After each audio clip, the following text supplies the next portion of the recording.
Okay, so here's the final part of this particular unit, and it describes the subgroup that I was the lead of, requirements and use case subgroup.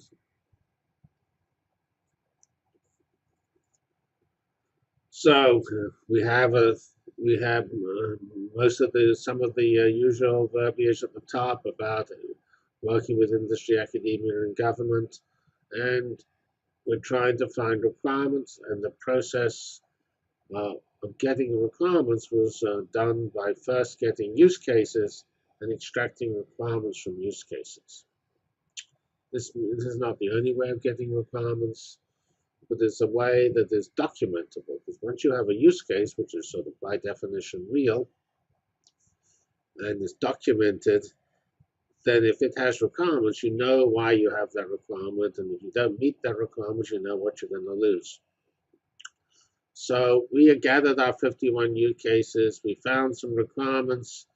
One little minor little difficulty, which will be corrected in hopefully as the process moves on, is in some sense those requirements should drive the reference architecture, but the requirements really didn't finish until towards the middle of September, and so they little really couldn't drive the technology, the reference architecture. So the reference architecture which should in some sense have followed the requirements process, was done in parallel with the requirements process. That was the correct decision, but it has some consequences. Um, so at the time, this was a slide for essentially summarizing what we did on September 30th. At the time, we decided at September 30th, we agreed to actually a next step was to look at general patterns.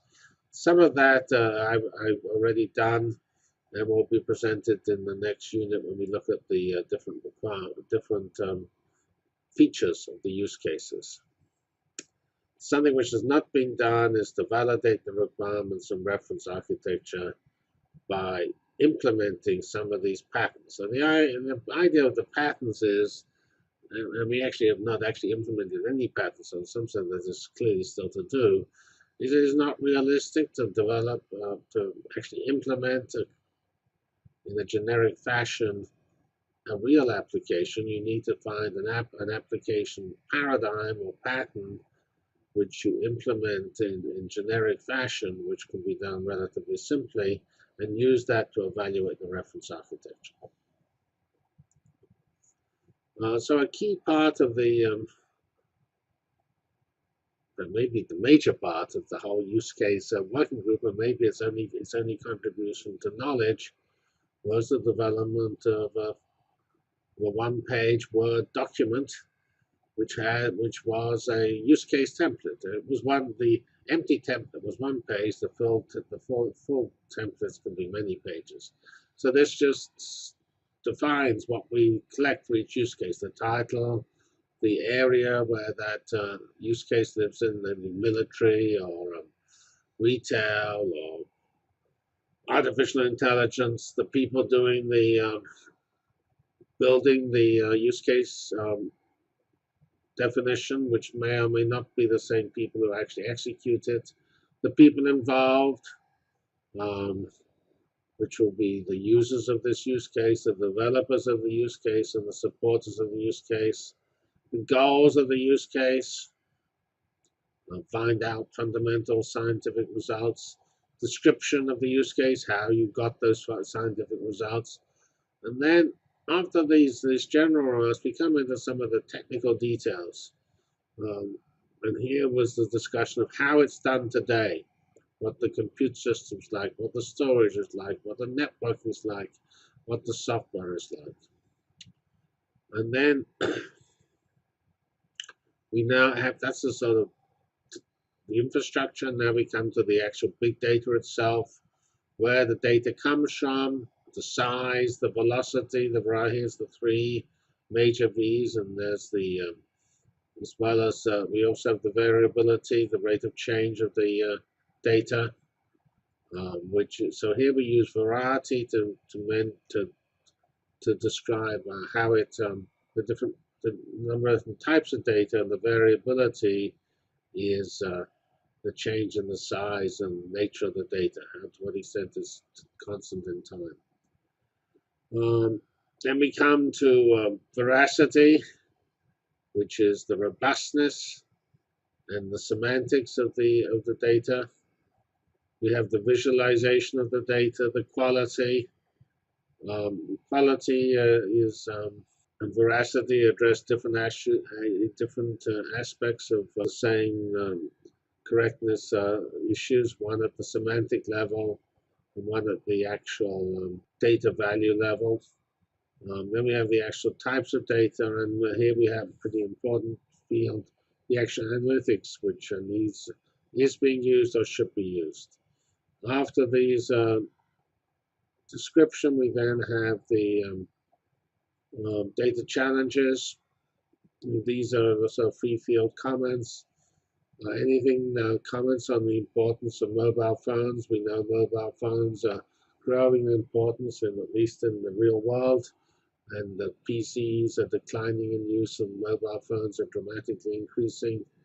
Although this lecture's been done on a PC, so still PCs have some value. And by PCs, I meant any laptop or desktop. This is a laptop. And then we have the security and privacy issues, which is cross-cutting, so we put it outside the main details. And then any comments they would have on the special features. And then at the end, some URLs and the final free field comment, which was rarely filled in. So we have 26 fields, and we have 51 completed surveys, which we will come to in the next unit. And we divide them into these broad areas: government operation, four of the 51, 8 of the 51 were commercial use cases, 3 were defense, 10 were in healthcare and life sciences. Some of those, in some sense, they weren't necessarily research applications. They could actually be operational applications in the healthcare industry. So there are some commercial things. Then we have a pretty exciting area, deep learning, where a lot of the progress has been made in analytics, and then social media analysis. Those are 2 very hot areas which we join together. Then we have 4, which I call the ecosystem for research, because they describe general features, cross-cutting use cases. You'll see what they are when we come to them. They're a bit of a grab bag, but when you have use cases need ecosystem. I mean, research in big data needs an ecosystem. Then we have 5 in astronomy and physics, and 10 in sort of earth, environmental, and polar science, and then 1 in energy. These numbers should not be taken seriously as to the importance of big data in certain areas. They just represent who filled in our form, and this was all done over roughly 6 weeks, because we didn't really have the form till the middle of July. And then we started winding down the process at the end of August, because we had to summarize it and things like that. So this is 6 weeks of intense activity to gather these use cases. So this slide here tells you what those use cases were. Government operations, we had sensors, National Archives and Records Administration as particular examples. We had commercial, finance, backup, citation analysis for the company Mendeley, Netflix or streaming video, web search, cargo shipping, as in UPS, an example of the Internet of Things, and the whole issue, an important area of materials and manufacturing and the aspect of digital technology there. Defense covered sensors, surveillance, situation assessment, and a key feature of that, which I already mentioned, was the importance of images. There's several important defense sensors that gather very large images, which have significant big data challenges. Healthcare and life sciences, we saw medical records, different ways of analyzing that data, very ingenious analytics.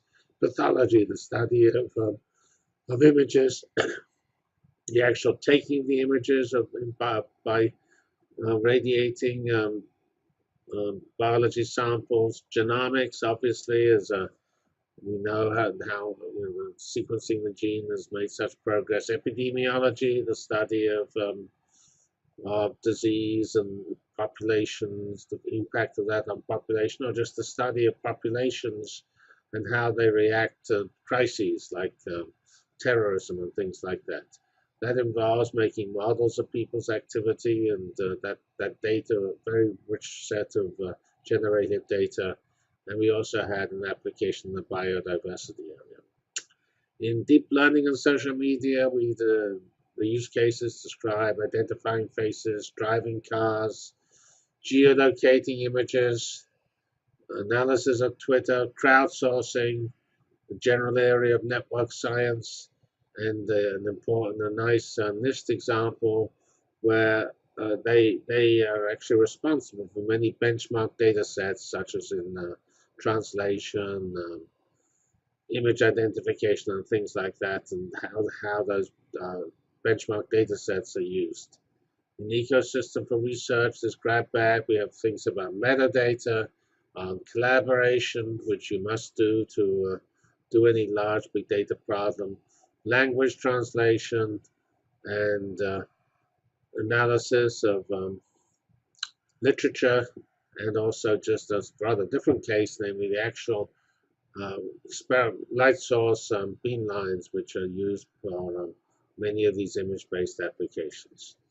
In astronomy and physics, well, there was lots of very interesting work on sky surveys, gathering lots of data, comparing data taken at different wavelengths, comparing it with simulations.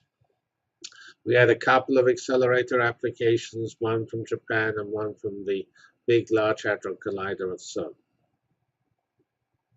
Earth, environmental, and polar science are noted for studying real three-dimensional manifestations, and that's done by scattering radar in the atmosphere to study the atmosphere, looking at data related to earthquakes, what happened after an earthquake, or what might be a signal of earthquakes, observing the ocean and the earth, looking at ice sheets to try to understand what's happening to the North and South Poles, mapping the Earth with radar, climate simulation.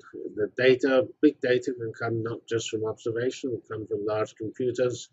Nifty example of how NASA is looking at atmospheric turbulence with images and identifying interesting features which are used then to help pilots avoid them. A lot of work in the environmental area, linking sensors and all the different components together, microbes to watersheds. Ameriflux and FluxNet are big sensor networks. And then our single energy application involves a very critical one, the smart grid, a very, very important example of how information technology and data can potentially make a big impact to everybody. Here is an example of one of the tables in the final report. If we look across here, each of these rows is a summary of some information about one of the use cases. So here we have use case 23. Use case 23 is documented in document 172. It's about epidemiology. The data size is, remember here we have the label is at the bottom, volume, 100 terabytes. Here is the velocity of the data, the variety of the data, the software used, as one uses classic HPC software, Charm++ and MPI, and then what type of analytics is needed. Here we're doing simulations on synthetic population. The big data is the synthetic population. Here is a related population study, social contagion modeling of planning how to deal with terrorism or events like 9/11 and things like that. Biodiversity is well known to be an important issue. LifeWatch is a European project in that area, and so we have its properties here. It uses relational databases. So we had all sorts of technologies here, not just not just modern cloud technology, but also traditional technology, because there's no one solution to all problems. Here we have deep learning, which involves GPUs and high performance computing. It has the particular application, say, designing a self-driving car by letting it learn from lots of images, could involve 100 million images. Here we have an application, and here's the document here, 171.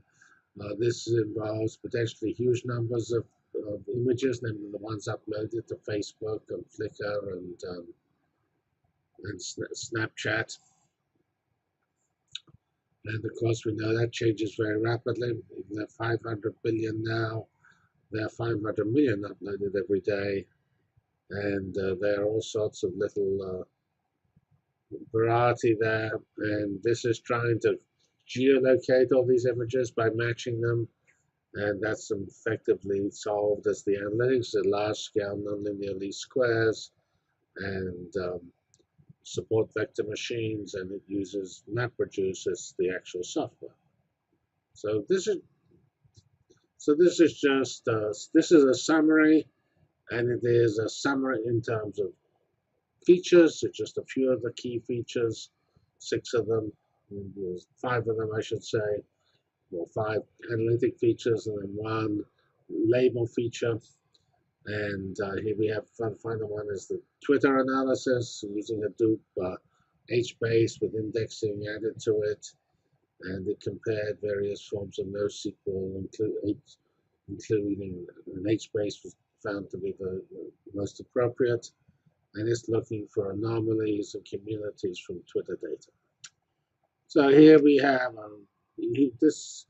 There's a lot of information here, and this is just meant to give you a feeling as to what you can find out. Now we actually give some details about how requirements were extracted from the use cases, or rather I should say from the use case templates. All 51 templates were gone through in a particular same process and with slight variations because it was done by several people and people used different approaches, was applied to each use case. So basically, we identify some categories such as data sources, lifecycle management, transformation, capability, data usage, security, and privacy. And those categories were a way we gathered the requirements together. Then we identified ahead of time which of the fields in the template might be likely to drive these particular global categories. And so which of the global categories are more motivated by the reference architecture diagram. We have slightly different terminology from the reference architecture diagram, although transformation is still used in the reference architecture because these words here for the overall category where we're going to put things in was developed before the reference architecture was finalized. So we divide specific requirements categorized as described into these various high-level buckets. And then we took the specific requirements which come from particular use cases and aggregated them into general requirements. I would say that's the least certain part of what we did, because really to do that you need to actually know what the reference architecture needs. And we didn't have time to do that. So I would say that part, step 2, is likely to get redone at some stage. So we had 437 requirements, which we extracted from the 51 use cases. And as I say, this is hardly an exact science because one person's a given requirement can be written as 1 requirement or 3 requirements depending on its granularity. And the types of requirements which you can get are software needs R, software needs MATLAB or Hadoop, and so on. You need to be able to update the data every 15 minutes, or the analysis of the data every 15 minutes. Need to transfer the data from the accelerator from Japan to the computer in the US, and so on. Here we have need a lot of provenance. real-time and batch mode both needed. So these are typical requirements which we identified. So this all seems trivial, but when you take 51 use cases, 51 times trivial time, that's up to a sizable amount of time. And so although it looks very easy, it turned out to be quite difficult in detail. And we need to try to automate some of these processes that might require redesigning the template so it's more clearly mappable into the reference architecture. But before we do that, I think we should actually check the reference architecture to see it's stated in the most precise fashion. All of this is up on this website here. If you go to that use cases website on the NIST, you will find the template, which we discussed in detail. We'll have a readable summary with these, which every use case has the application described, the current approach described, and the futures given.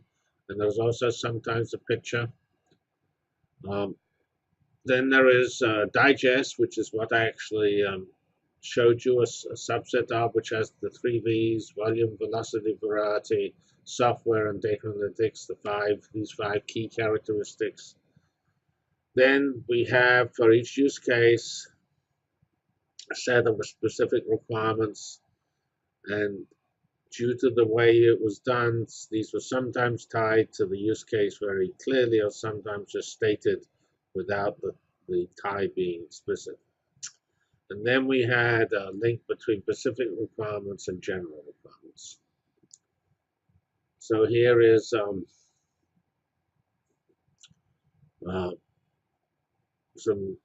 comments on the general requirements. So we found 35 general requirements, which are organized into 7 categories. For instance, here are some transformation general requirements, and 38 specific requirements are summarized as a general requirement: need to support diversified compute-intensive analytic processing machine learning techniques. Here we have 7 specific requirements, and by specific, I mean they come from different use cases. They may not be stated in the same way for each use case, but they were mapped into the same general requirement: need to support batch and real-time analytic processing. So, and here we have need to support processing of large diversified data content and modeling.